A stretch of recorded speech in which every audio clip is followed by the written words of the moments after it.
Good evening. Welcome to Live United. Live United is an opportunity to hear about the great things happening in the Monadnock region. Today I'm fortunate to have joining me Dr. Marjorie Droppa, Director of Impact Monadnock, a new initiative here in the Monadnock region. New, but not so new in some ways, Marge. So thanks for joining us. It's great to be here, Kelly. Thanks for having me. So, Marge, give us a little bit of background about you before we jump into some videos here and some slides. Sure. So I've been in the Monadnock region since 2010. I used to be at Keene State College. I was an assistant professor of health science there. And prior to that, I was an adjunct professor at Texas A&M in Corpus Christi, Texas. So I've had about 15 years in academia, but much of that career was spent doing work in the community. And most recently, when this opportunity arose to join the Impact Monadnock initiative, I felt it was right down my alley. My research historically has been in community level work and community impact initiatives. So I was really excited to be given this opportunity to join as project director for this new initiative, which is all around thriving children and families. And I feel really fortunate because not only do I have an opportunity to interview you here, Marge, but I also have the opportunity to work with you on a regular basis. But a great segue into some slides you have that really give us a sense of what this Impact Monadnock is all about, the work that's going on, really focusing on thriving children and families. So in a moment, we're going to pull those slides up, and you're going to kind of walk us through what's the historical background of Impact Monadnock, and where are we today, and why is this so important. So we're going to pull up those slides. See, and Marge, I'm going to turn this over to you to really talk about what we're seeing here. Thank you, Kelly. So on the first slide, you can see the title itself stands out, that children are really the true foundation of the Granite State. They are the bedrock. And if we don't pay attention to our very youngest residents, then we're threatening not only their success as adults, but the economic and prosperity of our state. So investing in our children and their families so that they truly are a strong bedrock of our state. So moving on to the next slide, I'll tell you a little bit about how this focus came about. So in 2012, there was a community well-being report that was put out to the community. And as you know, Kelly, Monadnock United Way had a big role in pulling this needs assessment together. It was very much an evidence-based needs assessment. But what rose to the top were these three priority areas of greatest need in our region. And as you can see, child welfare, educational attainment, and economic opportunity were where our region weren't doing so well compared to the rest of the state. So once that needs assessment was completed, which was phase one of the collective impact process, then the community moved into phase two of collective impact, which is looking at these three priority areas and deciding what would be the highest leverage opportunity to tackle all of those areas simultaneously, because all those areas are really important, and how do you take one above the other? So after a couple of years of intensive work on the part of a community and some very involved stakeholders, the decision was made to prepare children aged birth to 5 for healthy futures was the highest leverage opportunity to address all three areas of concern in our region. So that's how we came to that focus area. And I really want to highlight that because I remember as that process was going on, and I do want to acknowledge that the New Hampshire Charitable Foundation, in partnership with the Monadnock United Way, really tried to support this process occurring out in the Monadnock region. And as we were in those sessions, I remember the stakeholders, and they represented government, schools, business, parents. It was just such a wide variety of people taking part in that, the healthcare system, service providers, really acknowledging that to address all three of those areas, that educational attainment, the economic opportunity, and child welfare, really required looking at that foundation of young people, and really strengthening that and building that up for lifelong success.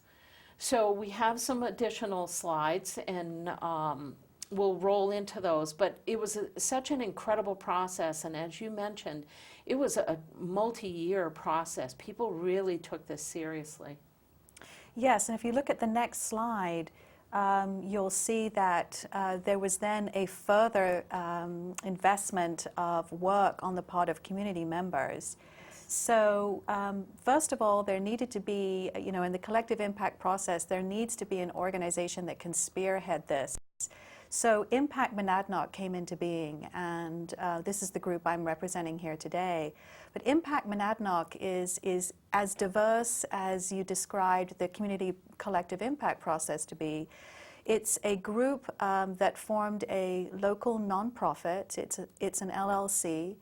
And essentially it represents the business people of our region, educators, higher education. Keene State College is represented on this, service providers. So it's really a wonderful mix of people.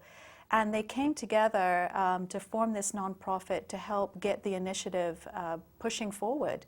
And their vision is that all children, and I stress that, all children, no matter what their background, socioeconomic or otherwise, should have the right to be healthy, to be able to learn, and to thrive. And that includes their families as well, because if your family is not thriving, that young child will not thrive either.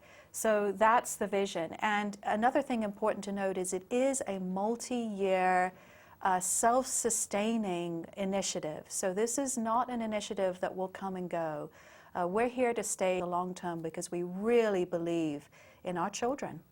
And the dedicated group that you talked about has really taken on finding the support and the resources to make this happen. And I think that's valuable information for our community to have, because moving into the future, they can be a part of that.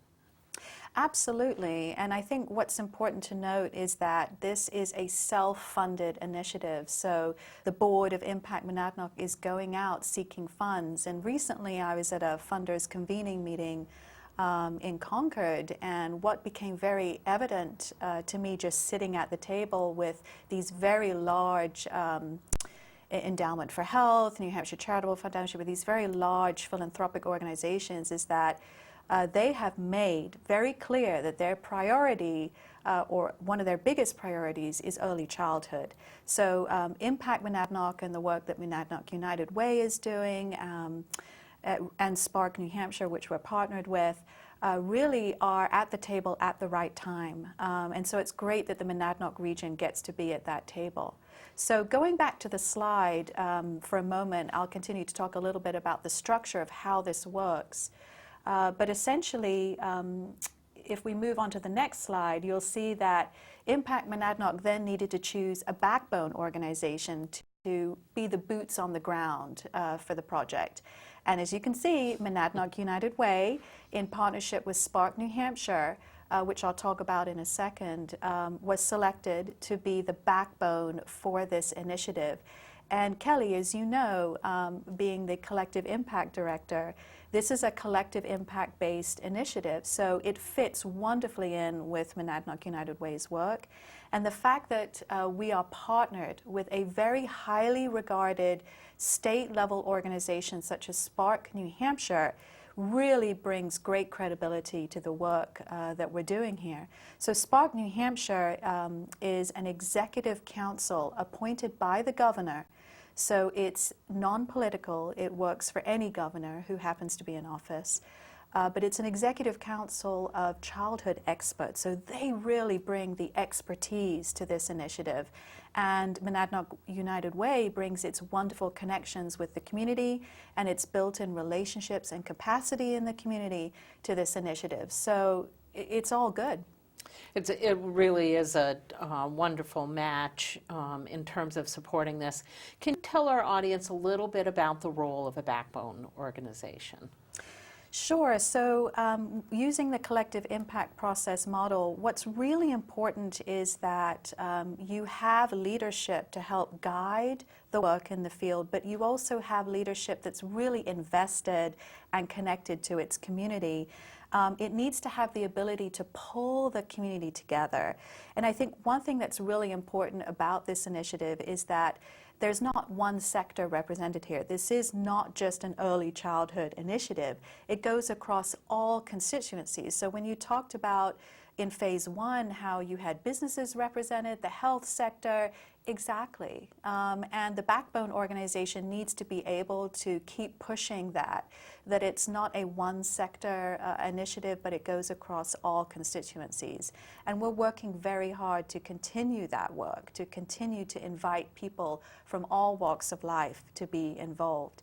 On that previous slide where we talked about the backbone organization, if we could look at it one more time actually, I wanted to mention the statewide momentum that's happening around this initiative and this work because it's incredible. Save the Children has now opened a New Hampshire office. That is really big credit to New Hampshire because we're the only fourth or fifth state in the nation to have Save the Children come in and do that.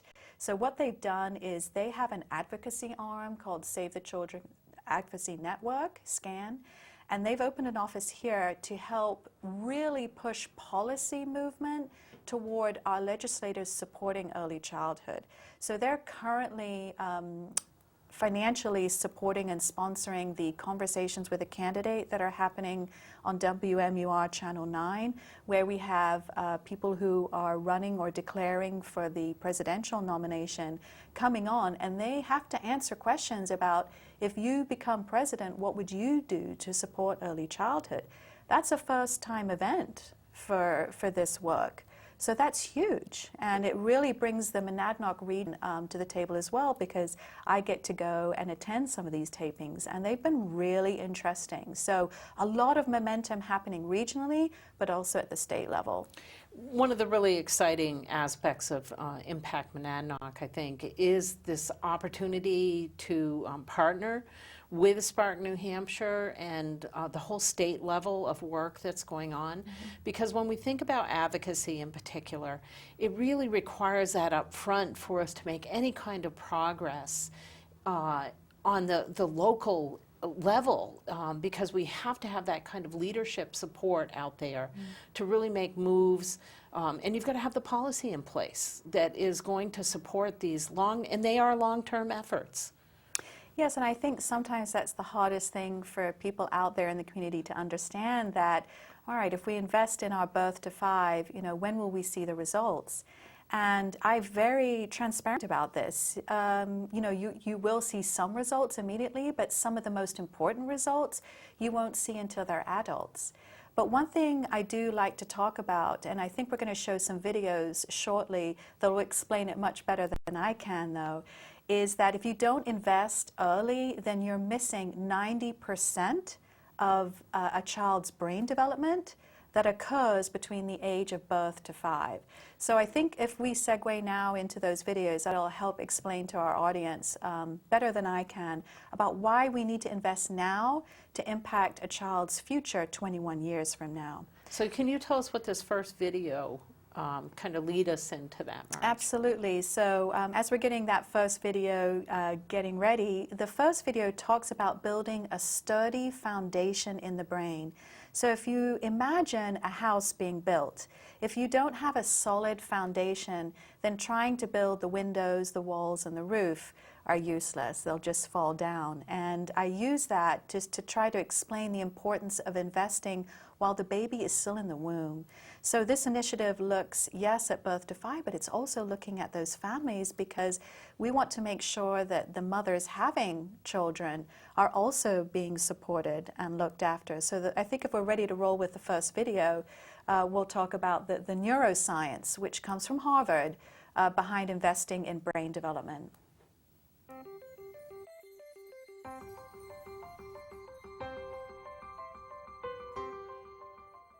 A child's experiences during the earliest years of life have a lasting impact on the architecture of the developing brain. Genes provide the basic blueprint, but experiences shape the process that determines whether a child's brain will provide a strong or weak foundation for all future learning, behavior, and health.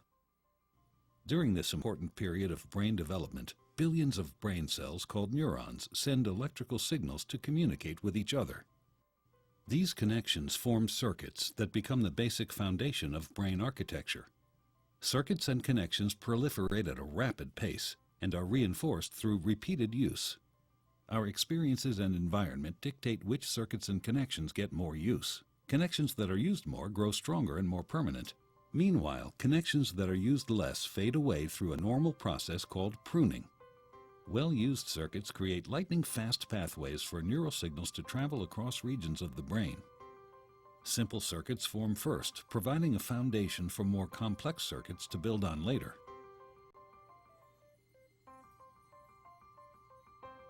Through this process, neurons form strong circuits and connections for emotions, motor skills, behavioral control, logic, language, and memory during the early critical period of development. With repeated use, these circuits become more efficient and connect to other areas of the brain more rapidly. While they originate in specific areas of the brain, the circuits are interconnected. You can't have one type of skill without the others to support it. Like building a house, everything is connected, and what comes first forms a foundation for all that comes later.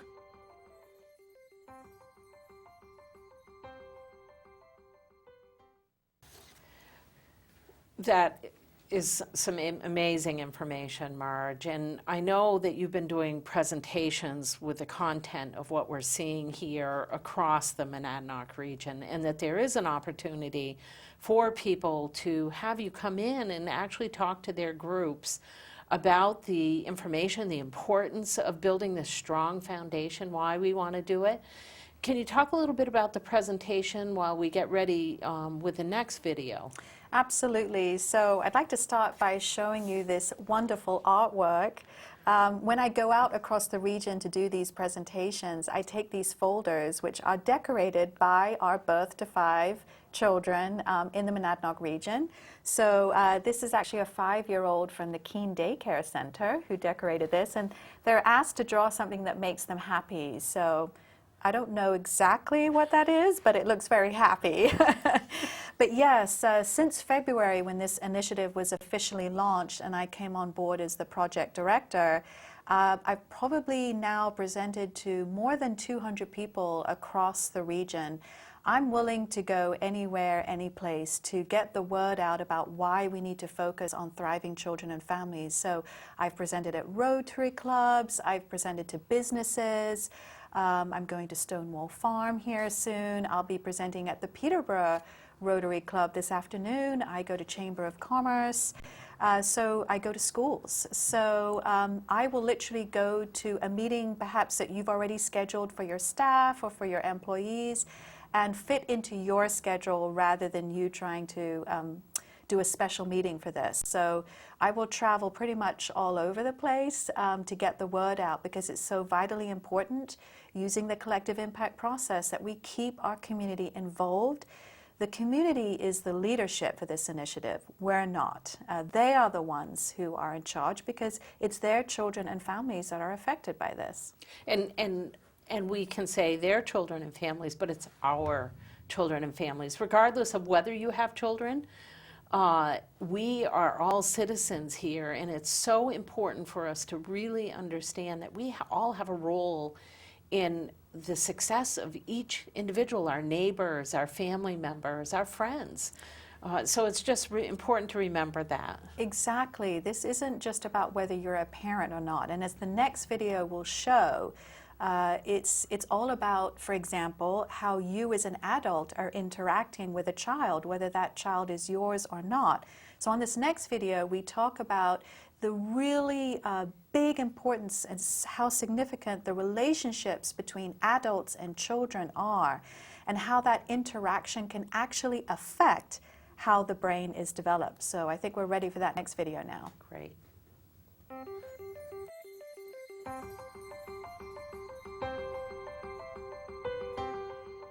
The key to forming strong brain architecture is what's known as serve and return interaction with adults.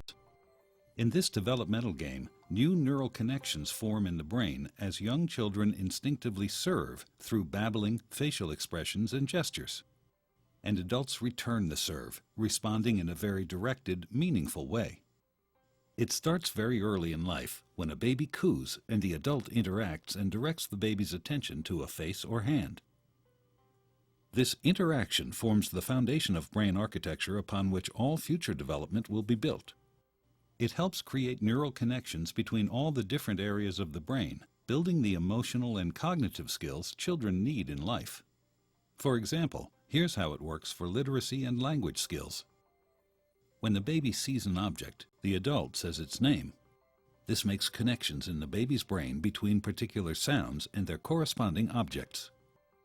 Later, adults show young children that those objects and sounds can also be represented by marks on a page. With continued support from adults, children then learn how to decipher writing and eventually to write themselves. Each stage builds on what came before. Ensuring that children have adult caregivers who consistently engage and serve a turn interaction, beginning in infancy, builds a foundation in the brain for all the learning, behavior, and health that follow.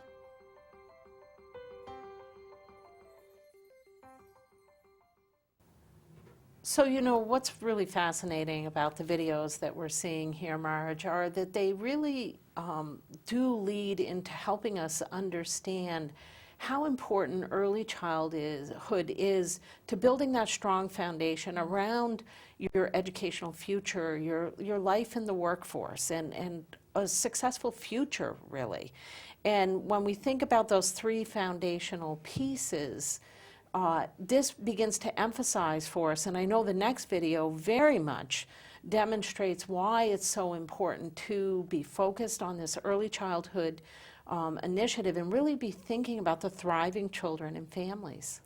Yes, the next video, every time I watch it, I feel a little sad because I know that the neuroscience out there is very, very good, and it speaks to very eloquently to how toxic stress, as they call it, can affect a child's development. So we know in the Monadnock region, through the research in the needs assessment in 2012, that we're not doing as well compared to the rest of the state for abuse of our children and neglect of our children. And that mental health is something that we need to pay more attention to. But I think, more widely, and I'm really speaking now to those community members who are saying, well, how does this connect to me? Well, let's say you're a grandparent. Many of our grandparents are raising grandchildren, very young grandchildren. It may be because their parent can't, or they're trying to help the parent out because that parent wants to work and they can't afford childcare, which is an issue that we will address with this initiative. Not only that, let's say you aren't involved with children. Well, if we don't look at helping our children now, you as a taxpayer could be paying for that child as an adult who's now involved in the criminal justice system, either through addiction or wrongdoing, ending up in jail, for example. It's much more expensive as a taxpayer to pay for remediation once that child is an adult, as opposed to investing financially in prevention when that child is in the birth to 5 category. So whether you have children or not, I think these videos state very eloquently how we need to still be paying attention as taxpayers and for the economic security of our region. So this next video, if we're ready to roll it, really talks about the levels of toxic stress that some children statewide, regionally are experiencing and how this can affect brain development.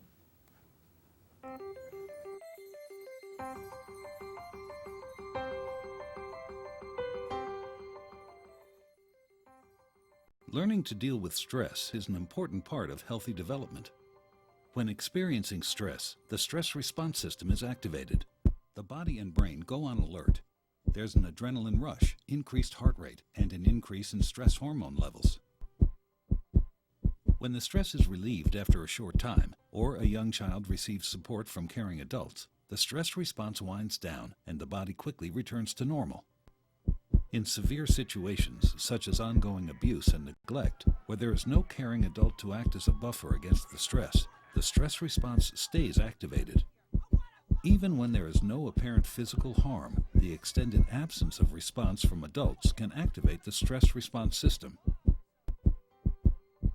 Constant activation of the stress response overloads developing systems, with serious, lifelong consequences for the child.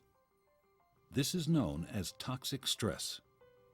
Over time, this results in a stress response system set permanently on high alert. In the areas of the brain dedicated to learning and reasoning, the neural connections that comprise brain architecture are weaker and fewer in number. Science shows that the prolonged activation of stress hormones in early childhood can actually reduce neural connections in these important areas of the brain at just the time when they should be growing new ones. Toxic stress can be avoided if we ensure that the environments in which children grow and develop are nurturing, stable, and engaging.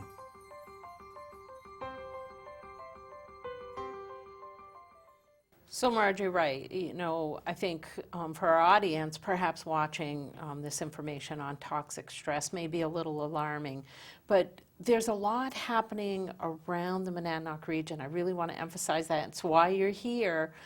That's directed at really addressing this issue and really strengthening our young people for the future.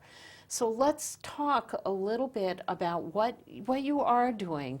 We know you're out, you're presenting this, and I want to remind the audience that if they have a group that they would like to have a presentation for, they can contact you. And I believe our information is up on the screen in terms of how to contact you, but how would they reach out to you? Well, my office is housed at Monadnock United Way, so they can drop in at 23 Center Street in Keene, or they can call me at the Monadnock United Way, or they can email me at marj, M-A-R-J, at MUW from monadnockunitedway.org.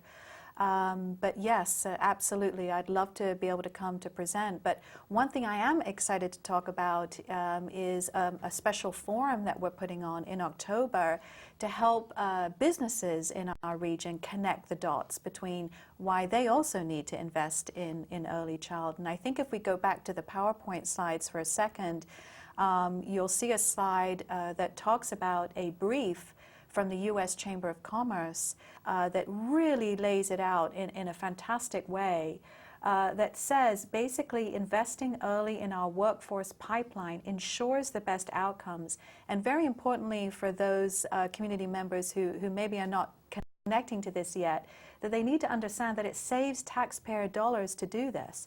So in October, on Wednesday the 14th, we're actually, with Monadnock United Way, Impact Monadnock, the Greater Keene Chamber of Commerce, and ReadyNation.org, which is a national organization devoted to helping businesses linked to early childhood initiatives.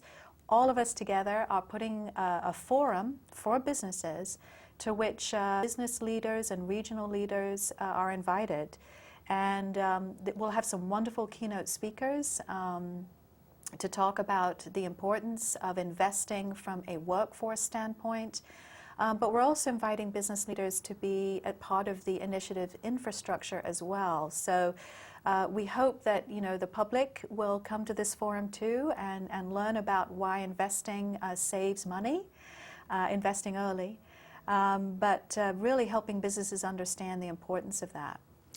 While the last video was running, you and I were talking as that was running, and one of the things that you really highlighted was that toxic stress has that lifelong effect. And you mentioned that one of the things that it does is it will affect people's ability to seek out their education and higher education, and ultimately affect their livable wage and their socioeconomic future for them. Yeah, there's a great statistic that I like to put out there when I go to do these presentations, Kelly, and it is that I want you to think for a minute about a baby that is born today. They won't graduate until 2033. It seems even hard to imagine that date, but never mind think about the types of jobs that those babies will be expected to do. half of those jobs probably haven't even been developed yet. And yet we're expecting our children to have that brain capability to not just be able to do jobs that haven't been invented yet, but to be able to learn, relearn, and learn again. Because we know by 2033, our children who are now adults will have at least 5 to 10 careers. And different types of careers, not necessarily in the same field. And with technology advancing the way it is, we've got to invest in their brain development now so that we leave them with opportunities to be able to be successful. But also related to toxic stress, more specifically, is the fact that we know from the research that if a child in the birth to 5 age category experiences mental health stress, that has a lifelong impact on several things, on their ability to graduate high school, to go to college, to stay in college, and to participate in a career that can provide for them and their family, and for them to be productive citizens who can work and contribute to our regional economy. So it just makes sense. It makes business sense to really work towards that. You know, it's interesting because a few years ago I remember working on some statistics in the state of New Hampshire, and one of the things they talked about is for every dollar that we invest in preventing different kinds of issues, we ultimately save $7 to $8 per person. And I would guess in today's economy that has increased because that was a few years ago. And as we move into the future, I think you'll see an even wider gap between that. So, you know, really investing up front is just so important. Wonderful to hear that our business community will be able to engage in this topic. And I know you have some incredible speakers coming in as part of that, both as the keynotes, but that's also going to be a real call to action from what I understand. It will be, and actually, you beautifully mentioned the very next slide after the U.S. Chamber of Commerce one. There's a slide that shows how rate of investment or return on investment increases the earlier you invest. So this chart right here says exactly what you were saying, that you need to invest in quality preschool programming. And I've been out and about in the region interviewing for a research report childcare providers in our region to talk to them about what are the barriers they're seeing. And in the Monadnock region, one of the biggest barriers is 2 things. One, we don't have enough preschool programs for our children. We don't have enough childcare programs for our birth to 3 or even birth to 5. And even if we do have program availability, many of our families cannot afford to access them.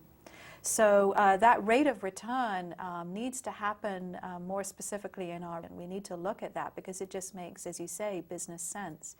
So one of the things we're doing besides, talking to early childhood providers is also talking to parents. So I've been out and about in the region interviewing parents, and I can tell you, they're really struggling. They're really struggling to find a quality childcare programming for their children. They want to work, but it's so expensive. The equality of pay between paying for childcare and yet trying to work is a real issue here in our region, as is transportation. I talked to a dad who's a single parent just a couple weeks ago.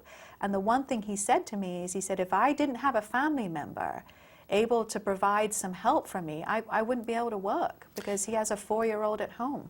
You know, it's interesting because when you think about the United Way and the work that we do, we're supporting these child care centers with tuition assistance for families. We support transportation through the donor campaigns, the workplace-based campaigns, that you donors out there. This is what you give to, is supporting this. And still there's an unmet need. And, we're challenged to find the resources to really meet this need.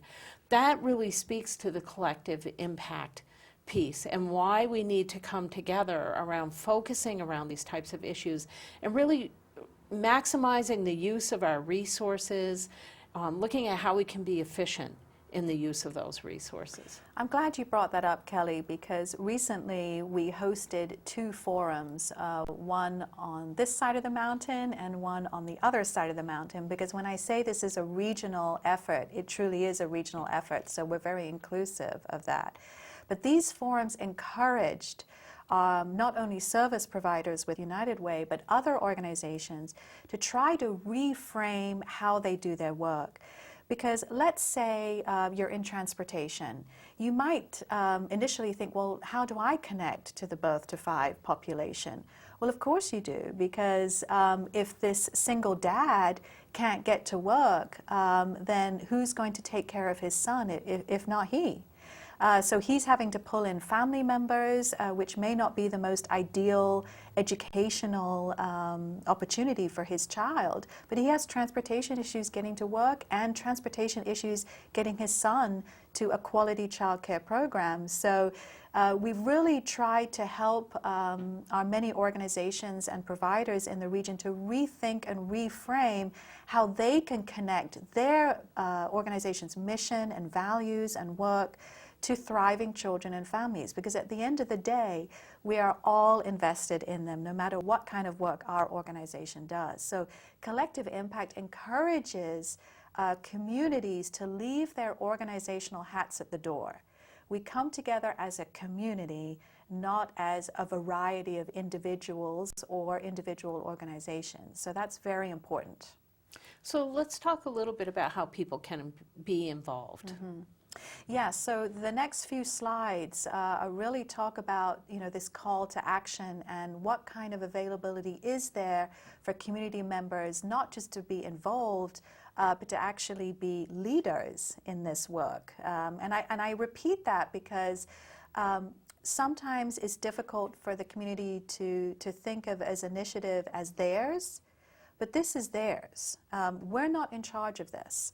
Certainly we cannot do this without the full engagement of our community. So if we look at the slide that talks about the opportunities to be involved, you'll see a structure slide. It's called the Impact Monadnock Infrastructure. And it's actually a chart where there's Impact Monadnock at the top. Maybe we'll get that slide another time, Kelly. But there's Impact Monadnock at the top as basically just the governance and oversight. Underneath that, we have Monadnock United Way and Spark as the backbone.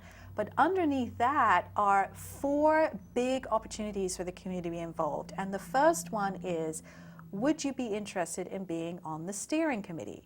So the steering committee is basically going to develop how we do our work to help support our children and families. And we're going to be starting our strategic planning, putting a plan together to get this work accomplished in the early fall, so late August, early September. And we're really looking for parents to be involved. So, if anyone's watching this right now and says, well, maybe I could be involved, please call me, please email me, come in and visit at 23 Center Street, because I will help find you a place to be involved in help guiding the vision and setting the goals and objectives for how we best support our children and families. And then there's also opportunities to be partners in this work. So once we have the strategic plan formed, then we need to partner with childcare providers, for example, to implement a specific strategy.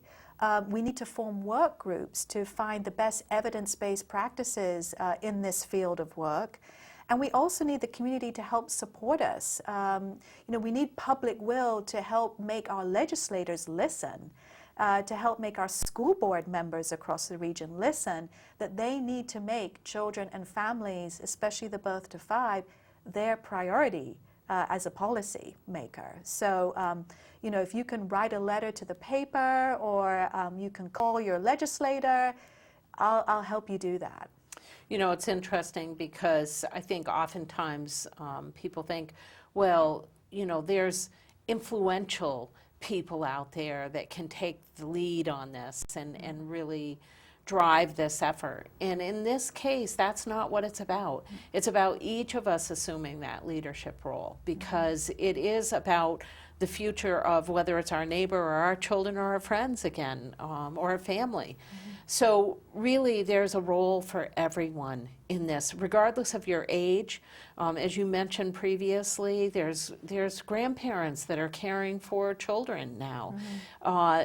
In-home care providers, and I think oftentimes when we say, daycare providers, the in-home care, I think the greatest amount of childcare is being provided privately, from what I understand. So that means we need to include everyone, whether it's a local daycare center somewhere in the region, or that in-home care that's going on, and our schools who are now offering preschool often. So really an opportunity for everyone to be involved, to volunteer for both the steering committee and the strategic planning, or just being an active advocate for the effort. And this show's called Live United, to give, to volunteer, to advocate. So really an opportunity for people to do that in 3 different ways. Well, I always say that people whose voices are not traditionally heard should be heard the most. And one thing that I'm very passionate about is letting those unheard voices be heard. Who is going to speak to a 2-year-old who cannot voice what is happening to them in their own home? That child needs a voice, and a parent or a guardian or a grandparent should be at the table to help speak for that child. An advocate should be at the table to speak for that child. Teachers need to be at the table. Workers who see their co-workers struggling because they can't bring their child to work, or they have to take a sick day yet again because their child can't go to school because they're running a fever. One of the companies that I'm excited to announce is seriously considering being on our steering committee, is truly an advocate for work-friendly policies, and that is Badger. So I have reached out to companies like that to be involved, because they truly are a role model for our region. They've been recognized by the state for the work they do for working parents. They have a model program where you can take your child to work with you, and they can be there in a wonderful center, a child care center, for the whole working day. Can you imagine that? Can you imagine that being spread across the region? Well, I say, why not?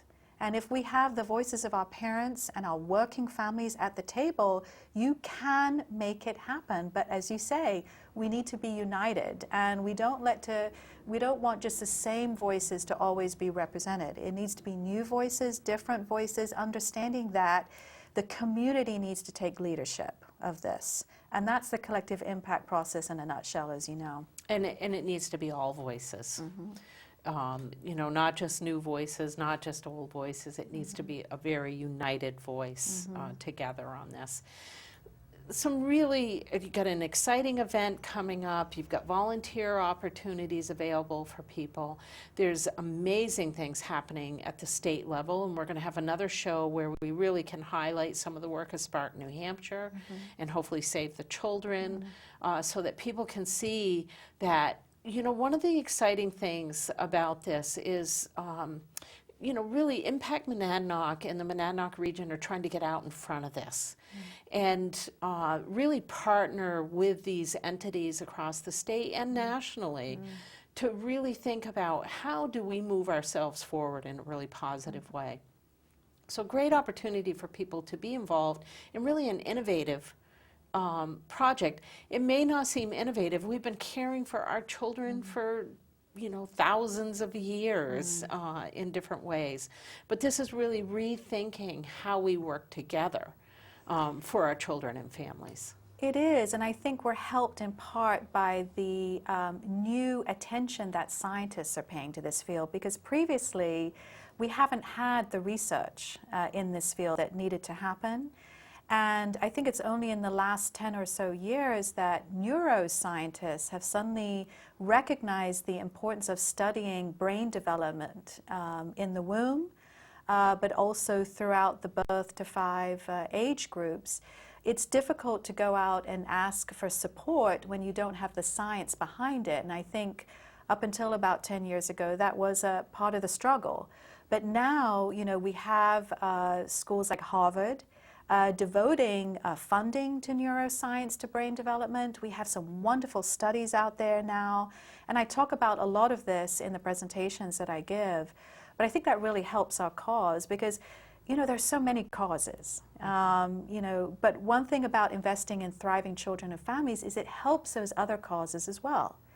So you look at substance abuse, you look at school dropout levels, alcohol use, and so on. All of these problems, you know, can be looked back to prevention in the birth to 5. Or a lack of investment in the birth to 5 and their families. So yes, it's hard sometimes to connect the dots all the way through, but I think we have to, and I think the neuroscience now helps us understand a little better why we have to. So really, we're talking an investment in our future. And we hear people talking about that all the time. We have to invest in our children if we're going to invest in the future. And here's a great local opportunity to do just that, and do it in a really unique, collective way where we all are part of it. Yeah, and I think the Monadnock region's got a great reputation across the state for coming together and for doing for ourselves. But I think it's time to look beyond our borders now. This initiative, as you say, has statewide momentum, and I think the Monadnock region is ideally placed to take advantage of that statewide momentum. And I don't think there's anything negative about reaching out for a helping hand. And I think this initiative is a little bit different in that it allows us to look beyond our borders and to seek help where it's available. And certainly at the state level with organizations like Spark New Hampshire, also Early Learning New Hampshire, which is also associated with this initiative, they have the expertise and they're willing to lend their expertise to our region.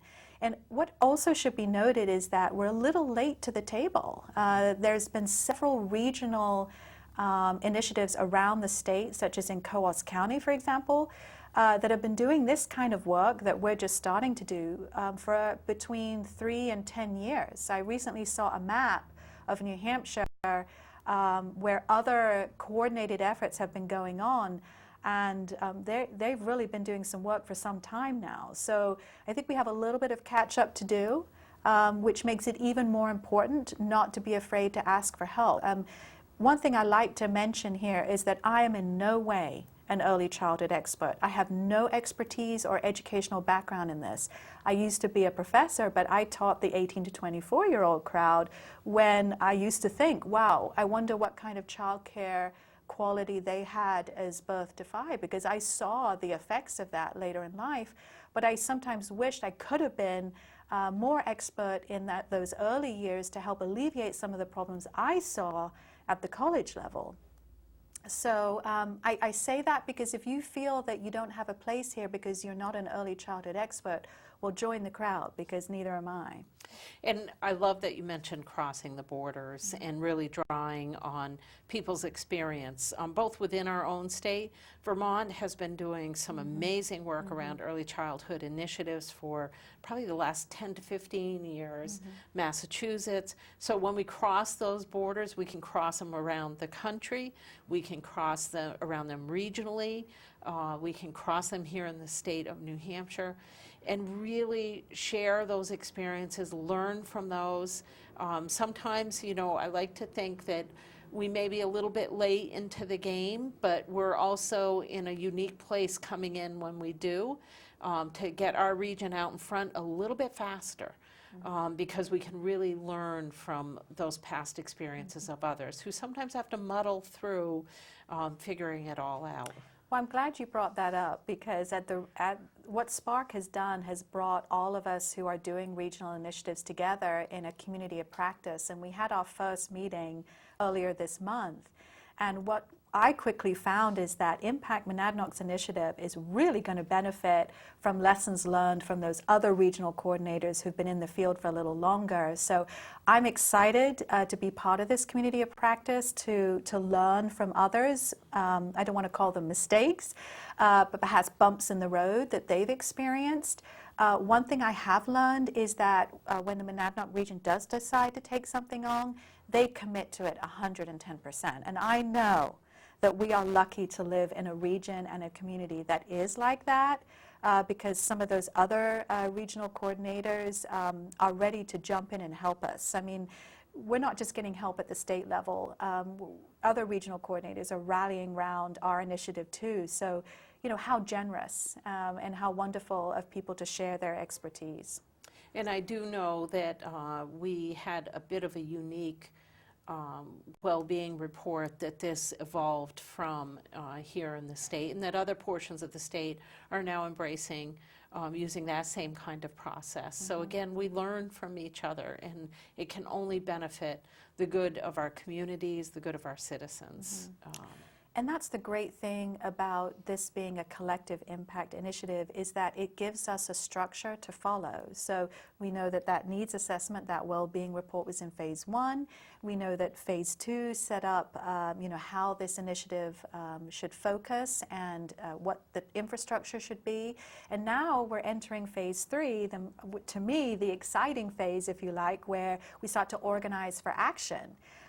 So you talked about a call to action. That's what we're doing right now. And I think the beauty of this initiative is that it's working very hard to align with other initiatives going on in our region. So we're not a go it alone initiative. We're share, learn, and live united together with other regional initiatives, as well as what's going on at the state. So you know, our region is bountiful with collective impact work. And one thing I always talk about in these presentations is that we can't sit back and rest on our laurels, because we still have some very important work left to do.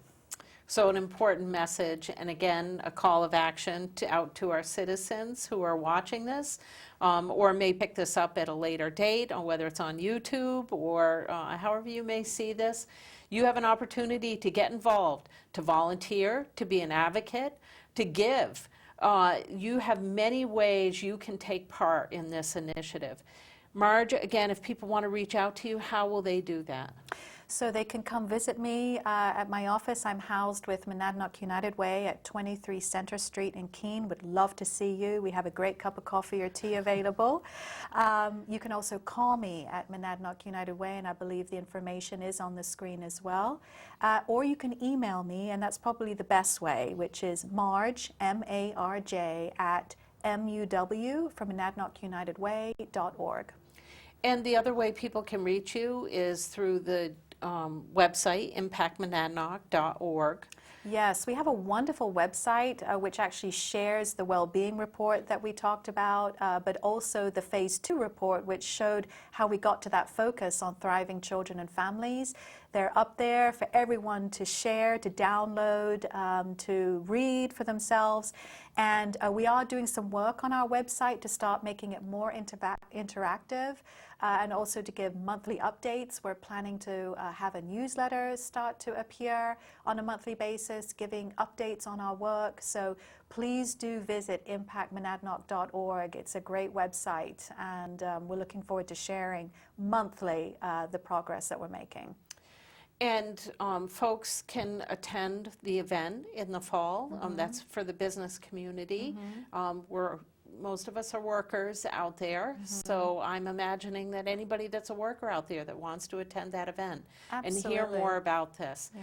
You're also available for presentations for any community groups out there that might be interested in more information, whether it's about Impact Monadnock or just the well-being of children and their families. Yes, I mean, if you want one of these folders, I've got lots of them ready to hand out at these presentations. And actually, these go like hotcakes. You know, people really love them.